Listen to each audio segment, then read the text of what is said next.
Hello, SwitchedOn crew. Dan here with today's signals on learning how to respect light. With me is Anadi Martel Physicist, author, and founder of Sensora. A great quote from Anadi in the episode. The incredible effects that light can have on both physical and mental health, and even on the awakening of the consciousness. Come join us and enjoy the show.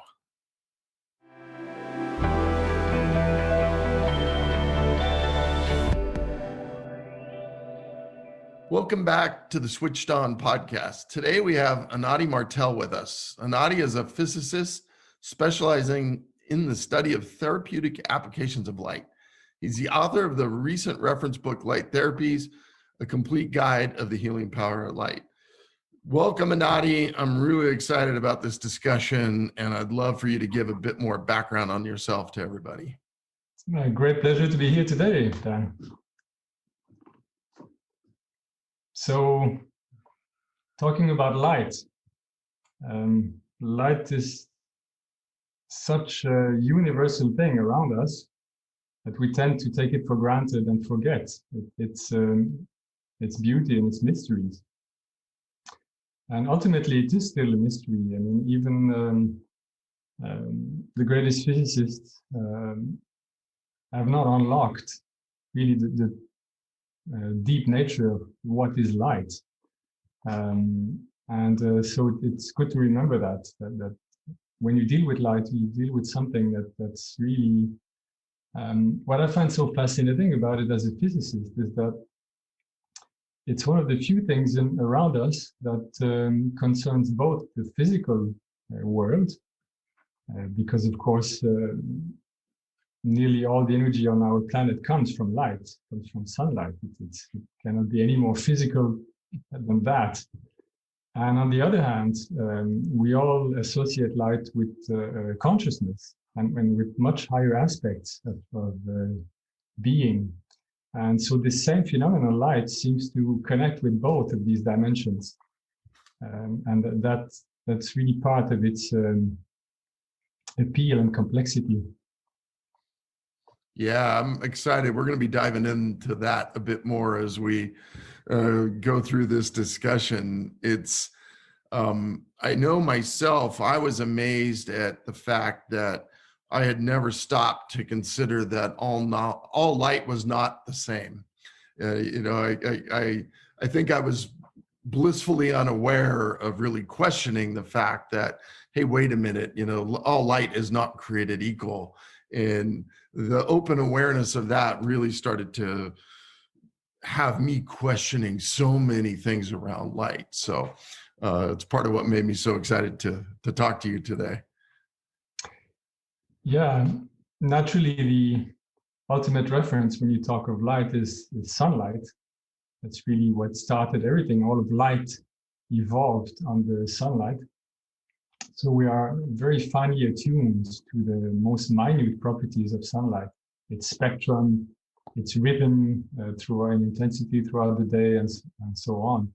So indeed, sunlight is the reference to which we should compare all of the sources around us. And naturally, sunlight is a mixture of all colors. It's a broad spectrum. It's a black body radiation spectrum. So it contains all the colors within it of the rainbow. And if you start to look at individual colors separately, then you enter a whole different world of dealing with pure frequencies, one single frequency of light. And that's a whole other area where you can apply the power of light. So you can work both with broad spectrums, daylight, white light, for our environment, for living, for being under the whole day. And that's one complex area in itself. And then you have the area of working with pure colors, pure frequencies, which touches more on the healing properties of colors, of light. Yeah.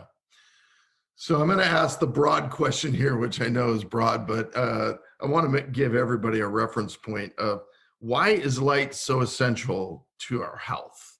And I know that that's big, and you could probably talk for hours on that, but what are some of the things you could summarize around why it's so essential?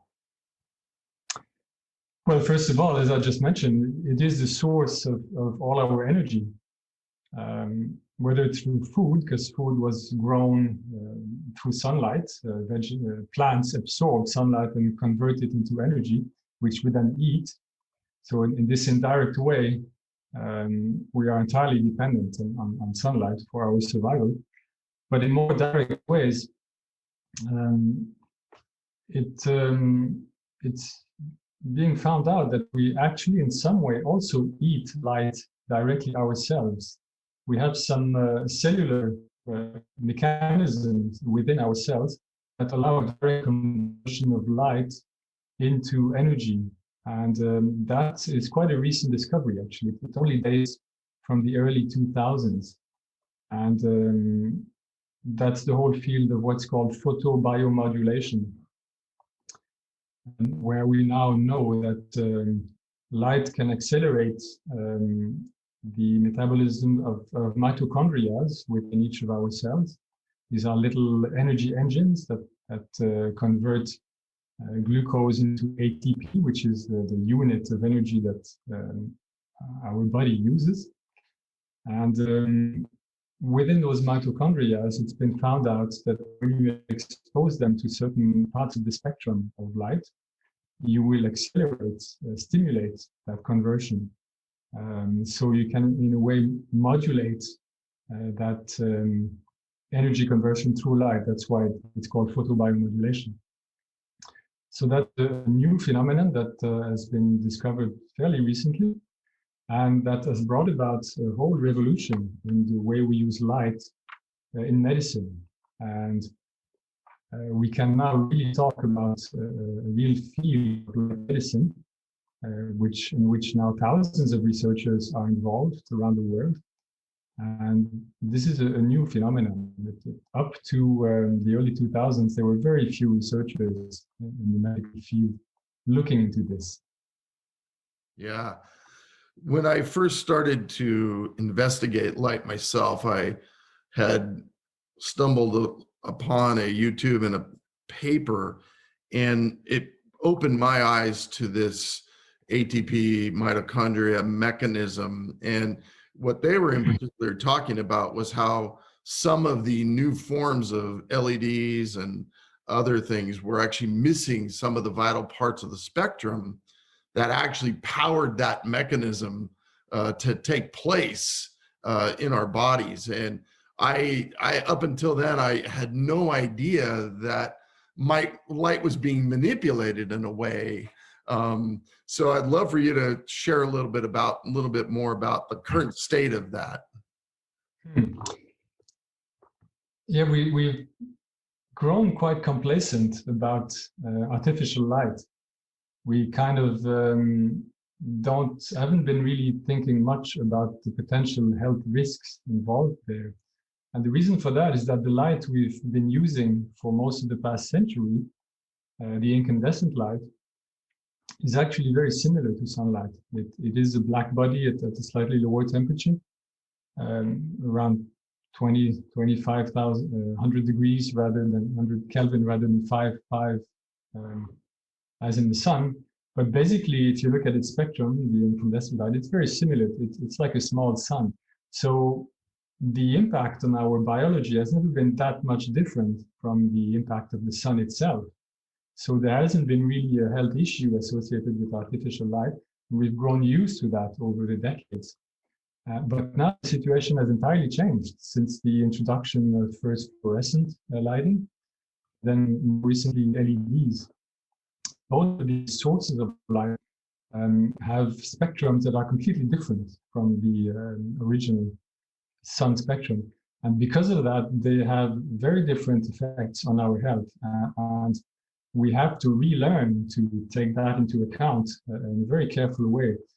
And sometimes we're going a bit too fast in just making use of new technologies such as LEDs, which enable great savings of energy. That's really one of the why LEDs were developed in the first place, with in consideration for the health impacts. And as we speak, in fact, these days it has become a public debate. Fortunately, there's more and more awareness now of the implications, and we are in a kind of transition phase where people who deal with light are becoming much more aware of the importance of matching healthy light spectrums.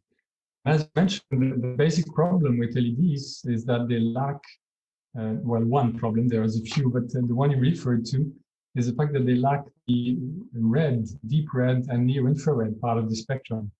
And this is the part of the spectrum that activates this mitochondrial metabolism that we just mentioned.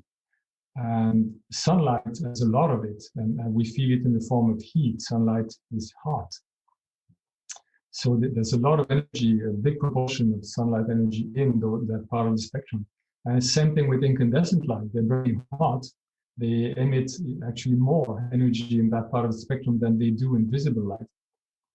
And this is in fact why we've been working so hard to replace them, because people dealing with vision feel that you're wasting all that energy in heat with incandescent lights, whereas what you want is something for vision. So that's why fluorescent and LEDs sources of light created to bring back the shift of emission right in the visible part of the spectrum, and to eliminate that part of the spectrum that appeared to be useless, a waste of energy in engineers' terms, until you become aware of the fact that, in fact, this part of the spectrum has a very important purpose, and simply removing it is a mistake. And we're gradually, slowly, it's taking time, but we're gradually awakening back to that realization. Yeah, I know that when I learned about this, we actually went through our house and put incandescent light bulbs back in everywhere to, just be around proper, more natural light. So we have not done anything since then. We've left them all incandescent. So we've definitely bucked the trend. Well, if you have that luxury, it's great. Unfortunately, it's becoming more and more difficult because they're being phased out, so this lack of deep red and infrared is an issue. Another issue with LEDs is the fact that they have often too much blue energy, the peak of energy in the spectrum, because actually the source of light within an LED light bulb is a blue LED. And it has phosphor around, a coating of phosphor on the bulb itself that converts those blue photons to the broad spectrum that we see as white light. But if you look at the spectrum of an LED light bulb, there usually is this peak of blue. And this peak of blue is right in another very sensitive part of our health.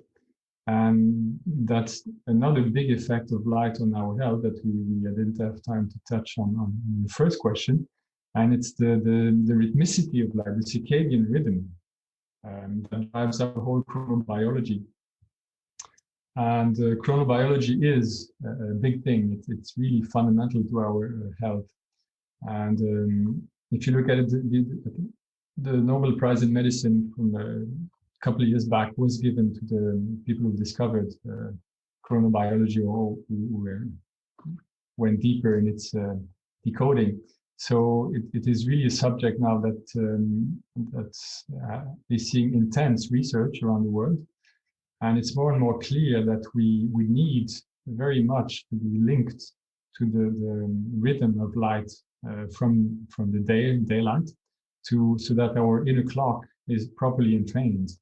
And if you have lacks around that, it has short-term effects.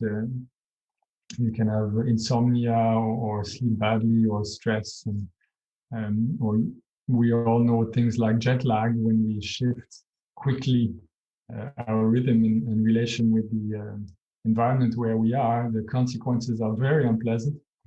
But more worryingly, there also are long-term consequences. And it's now this kind of desynchronization has been linked to many chronic illnesses, including diabetes, cancer, and things like that. So this connection with the circadian rhythm is another key to our health. And it so happens that it's intimately linked to the blue part of the spectrum, because that's where we have sensors in the retina that are connected to our hypothalamus, the core of the brain that really regulates our whole hormonal balance. And these sensors are specifically tuned to the blue part of the spectrum. So whenever you look at an artificial source of light, it's very important to see how much blue light it emits as part of its overall spectrum. And again, when you look at sunlight, it's about balanced with red and infrared. And same thing with incandescence. But with LEDs and fluorescents, you can easily have versions of them which have a much higher portion of blue. And what that means is that they will impact much more than these other sources of light, our circadian clock. And so they have more potential to desynchronize if we have them at the wrong time of the day, if we have them in the evening, for example. Yeah, it is part of my light practice that I took up was going outside at sunrise every morning to take in the light from the sun as it comes up to set my circadian clock rhythm. Very healthy. Yeah, it really has made an impact, and it's one that I know that as I got educated on it, I tried to roll in a few pieces of light practice to help combat all this stressful light that we're around. Yeah, again, if you have that luxury, it's the best. Unfortunately, often, especially in Nordic countries, there's not enough sunlight, and we tend to live indoors most of the day. So for many people, it's an issue not to be in contact with enough bright sunlight to properly entrain the clock. And that's where the whole field of what's called bright light therapy has emerged, where you use bright sources of light, artificial light in the morning to kind of resync, like 10,000 lux sources for SAD, and by now everybody has heard of them. So it's an example of trying to remediate with artificial light some of the lacks that we may have in terms of natural light. Another thing I wanted to explore with you is this concept around the vibrational nature of light and the interaction between light, biology, and consciousness. And we briefly touched on this in our pre-show discussion, but this interaction of light and consciousness is a really fascinating area. And I know it's one that you love to talk about and to explore. So what can you share with everybody in that area? Yeah, it is a vast subject, Dan. And well, if you want to talk about vibrations, light is pretty much the ultimate form of vibration that we have around us in our regular daily life. Light is pure vibration. Photons are electromagnetic waves, and as such, they have specific frequencies. And there's a whole field of what's called various names like energy medicine or vibrational medicine that is starting to explore the effects of these various frequencies on biology and on our health. And it's a way of looking at life in terms of energy rather than in terms of biochemistry.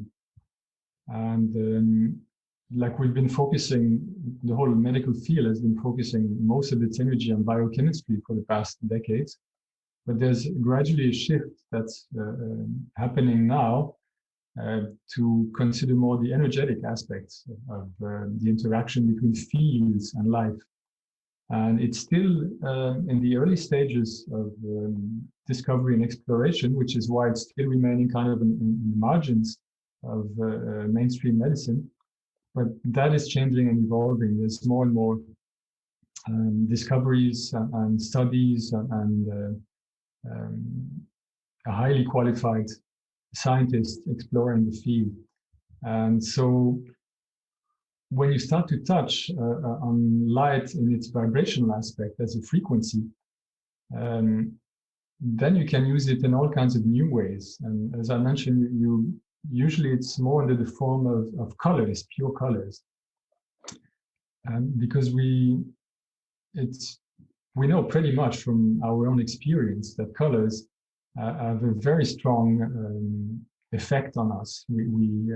If you look at the pure rainbow, there's hardly anything more beautiful in our environment. We're fascinated by it in a very natural way. These pure colors attract us.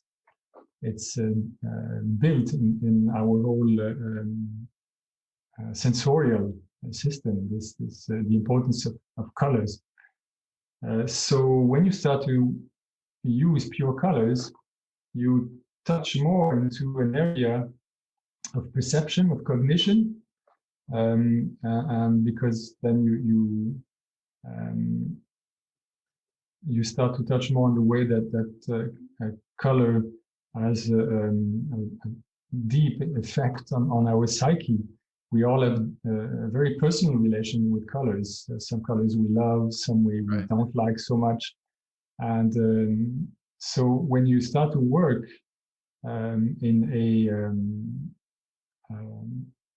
a coherent way with different colors, different frequencies of light, there are many systems of healing that are based on that evolved, sophisticated ways to work with different colors to bring consciousness in different directions. And that's used for different forms of healing and psychotherapy. It can be helpful for depression, for PTSD, for insomnia, for chronic pain. There are many areas where colors, pure colors, have a very direct and effective effect on us. And that's actually the area where I work myself, where I create instruments to work in that direction. Yeah, the complexity of this and when you realize, like, I'm wearing green today. Green has always been like my favorite color ever since I was a kid. I've always gravitated toward green and green colors very strongly. And I've always been very not aligned with things like orange or brown. Mm-hmm. It's really interesting that you subtly gravitate towards these things and you don't even really realize you're doing it, but there's real reason behind it. Right, there are techniques, color testing techniques, which can draw a whole profile, psychological and health profile of a person, just according to their color choices. It's a very interesting field in itself. Yeah. Another area was, lighting designed to provide you with sense of well-being and revitalization. And I know your Sensora products are aligned there. And I'd love for you to share a little bit about what you're doing there and how it, does align with the sense of well-being and revitalization for all of us. The instruments I create, of course, work with pure colors, and so they generate this wonder that pure colors can bring in you. And there's also another dimension that I introduce in there, which is that the fact that light is a perfect medium to modulate. Naturally, all our telecommunication is based on light modulation, light fibers. And we know that you can modulate light in many ways. You can modulate intensity, phase, frequency, and so on. And there's a whole range of low frequencies that are relevant to our own inner rhythms, our biorhythms. And when you start to modulate light at these lower frequencies, you can interact with these biorhythms in very beneficial ways. That's the whole field of, it's sometimes called audiovisual stimulation, because one of the main biorhythm that you can entrain in this way are brainwaves. And brainwaves, it's a whole world in itself. We've all heard of alpha waves and the different bands of brainwaves, and each band corresponds to a certain mental state.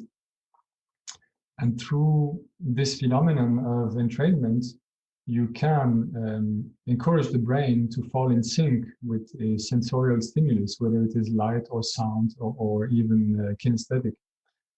And so when you have light signals that have built-in pulsations in the certain frequency ranges, you kind of amplify their potential effects. It's not only a pure color, it's also a pure color that pulsates and vibrates and that can interact with your own biorhythms. And that's very much the area I've been focusing on in recent years with my Sensora and Sensosphere devices. The Sensora is for therapists, it's a professional installation.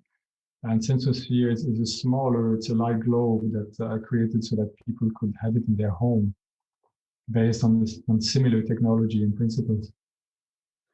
Yeah, I'm excited to get one of the home versions myself for our meditation and yoga room, well, all of our environment, but in particular in that setting, it would be a wonderful addition. So I'm excited about that. Mm-hmm. They are beautiful, yes. Yeah, the complexity of this vehicle that we all are in, the human body, it just astounds me, more and more, realizing the amount of sensors we have, the amount of ways that we consume everything, let alone light, but all things. And when you look at the current times we're in and the current situations with the health risks and all those things, are there particular things from light, from the immunity angle or from the health improvement angle that are things that you could point out on why we should be paying attention to particular pieces of light? Certainly. Well, one of the most obvious is the vitamin D aspect. Yeah, great one. We need vitamin D for immunity. It's key to immunity, and most people in Western countries lack vitamin D, or many do. Our primary source of vitamin D is sunlight. It's the UVB part of the light spectrum, and we usually don't have enough of that. First of all, because in northern countries, there's just not that much UV present. And second, even in summertime when there is, we tend to mask it. We apply sunscreen, we are afraid to go out in the sun. And naturally, there are very good reasons for that, because there is a risk of skin cancer that's very real and that you have to be very careful about. But it's a matter of balance. You don't want to stop getting any sunlight, going to the other extreme, which is kind of what many of us are doing now. And you do need a bit of sunlight to get that vitamin D in your system, to get the immunity up. So that's one aspect. Another aspect is to try not to be around unhealthy sources of light, which will depress your whole energy, and indirectly your immunity. And that's we just touched on the spectrum aspect. You don't want light sources that will have an excess of blue light, especially in the evening time in your homes. So you have to be careful. And now it's quite easy to select light bulbs that have a low color temperature, like below 3000 K. For use in home, especially after sunset. You might want to use them in full daytime because they will bring up your stimulate you in some way, but you certainly don't want them at night. So it's a matter of selecting the proper kind of LED light bulbs, or if you can manage it, go to incandescence, as you've been able to do. Then there's still another aspect that's not so well known about, and it's the fact that many of the new LED light bulbs emit a very noisy light. It's not a stable, clean emission of light. It's heavily pulsed by the electronic circuit driving the LEDs. That is not healthy. That also contributes to environmental stress that will depress your immunity, even if you're not necessarily aware of it. These are tiny effects in the same way that radio waves and electromagnetic fields can contribute to suppress immunity. It's a whole other topic. Light also, which is very noisy, is to be avoided. And again, it's a matter of selecting the lights that you put in your homes, because some light bulbs are quite clean and some are very noisy. And the unfortunate thing is that it's difficult to identify. It's not written on the label. There's no standards in the industry for that yet. So you have to rely on different instruments to detect light bulbs which are very noisy. And I'm making such an instrument that I provide on my website, the Light B. So it's another aspect that, at least in your home, you want to have light sources that will not contribute to environmental stress and directly diminish immunity. And then, of course, if you want to go on the positive side, you can use things like, if you're liking sunlight, like bright light for SAD, and you can use infrared, near-infrared light sources for photobiomodulation. Now you can find on the web an amazing number of devices with red and near-infrared light, and to be applied in all kinds of different ways on skin, on bones, for the eyes, for the teeth, even for the brain, for transcranial use. So you can try to kind of compensate from the lack of artificial sunlight with those instruments where you specifically use photobiomodulation for healing purposes. Yeah, neat. Well, we are flying through our time as always, and this is a big and vast topic. So I appreciate you trying to summarize this into smaller bits to at least spark people's curiosity and get people to dive in and question this some more. A couple things I always ask every guest as we wind up. One is, I call it the one thing moment, but it's really around what's one thing people could take away today? If you were to say one thing, what would it be you would want them to walk away and impact their life with today and, in the months following? I would say it's learn to respect light. Learn to realize how important and essential it is in our life and for our health. That means both avoiding unhealthy sources of light around you and looking for the healthy sources of light as well, natural light, sunlight. So just becoming more aware of that.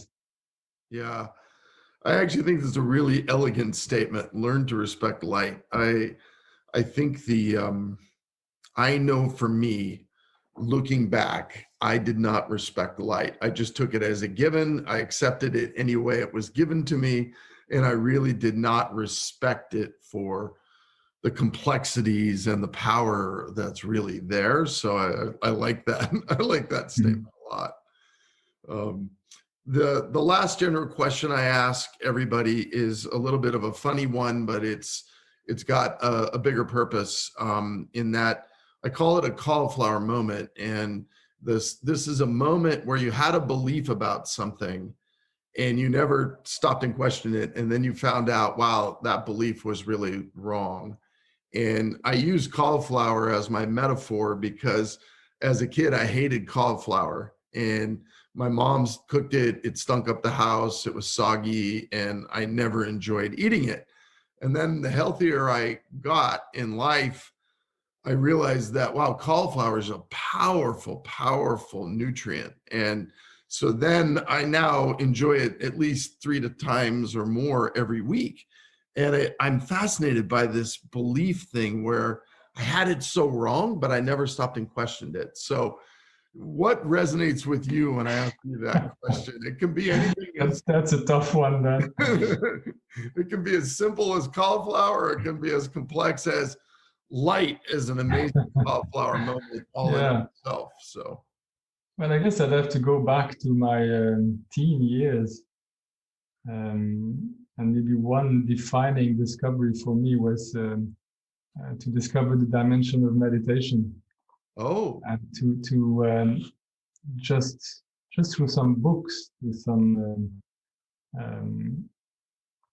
reading about ancient Zen masters. That's how it happened for me. Just to become aware, it was quite a sudden realization for me that there is a whole dimension to be explored within. If you close your eyes and look within, that we're just not taught about much in our societies.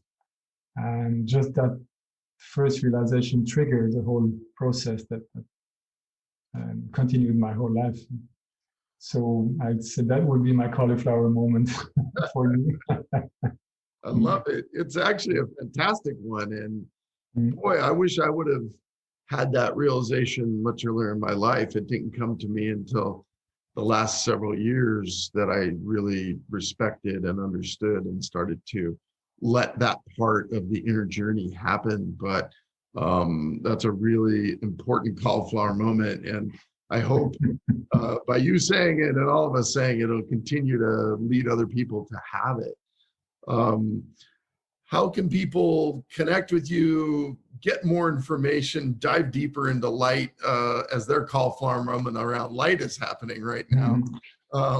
How best to get people some more information? Well, probably the easiest way is to, if you want to learn more about the field, is to look into my book, Light Therapies, which I created specifically to introduce the whole, as many aspects of the field in a simple way for people. And you can learn about the book on the website that's called light-therapies.com. And then, of course, you can look at my website, sensora.com, to see the instruments that I produce. And a beautiful place to get a lot of information about the healing properties of light is the International Light Association. It's international-light-association.org. And it's a group of people around the planet working in the field that has come together. And there's a YouTube channel, there's a lot of information there. There's a radio talk show every couple of weeks these days, interviewing people on the subject.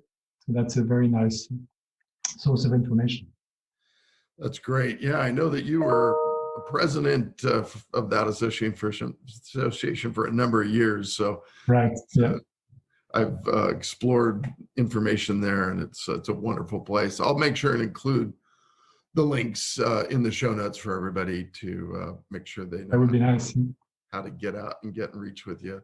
Listen, thank you, Anadi. I really appreciate your time today. And I know you have a snowy backdrop on where you're living. It looks beautiful. So hopefully you're able to go out and enjoy some of that. Yeah, lots of bright light around. Nice. Well, thank you very much. Thank you.